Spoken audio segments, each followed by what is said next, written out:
Добар ден, ученици! Ова е наставен час по историја за 8 одделение со наставна содржина Разловечко востание.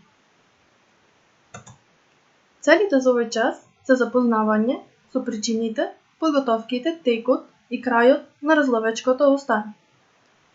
Решението за кревање на востанието Димитар Поп-Ѓурѓиев Беровски го донел во декември 1875 година.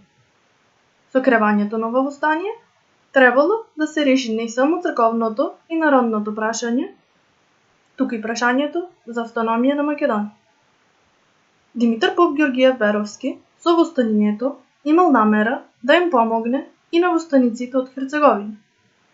Тој сметал дека со Херцеговското и со Македонското востание не ќе се создадат услови за општа акција на балканските народи против Османлиската империја.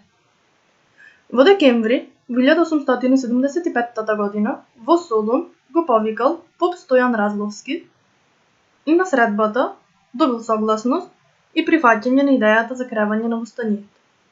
Подготовките за востанието ги водел поп Стојан, а задачата која што е имал Димитар успешно ја завршил со што собраното оружје, воена опрема, муниција и друго ги испратил во селото Разловци.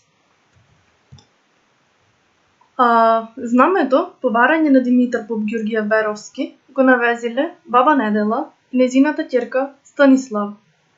Знамето било во црвена боја со жолто поле на кој бил извезен грб, тоест лав, пред кого стоеле надпис Македонија, со две ленти над него на кои пишувало "Станете да ви ослобода".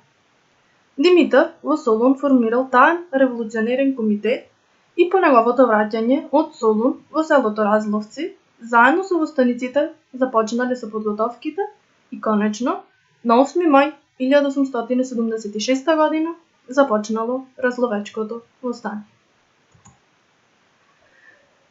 Востанието се проширило во Беровско, Кочанско и Радовишко, па кон Малешевијата, каде што во битката кај селото Митрашници Димитар бил ранет и поради тоа востаниците се повлекуваат во селото Разловци.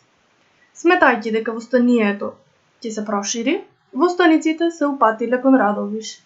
Османлиите ја разбиле четата и со тоа Разловечкото востание било задушено.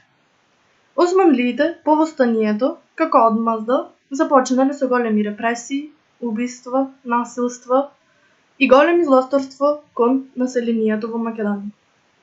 Разловечкото востание има особено место во македонската национална историја, бидејќи тоа било прво масовно, самостојно, организирано востание на македонскиот народ со јасно изразени македонски, национално-ослободителни стремежи и цели.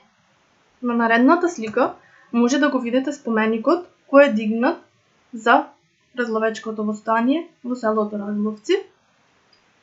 И како за крај ќе имате домашна задача. Имате 4 прашања кои што ќе треба да ги одговорите.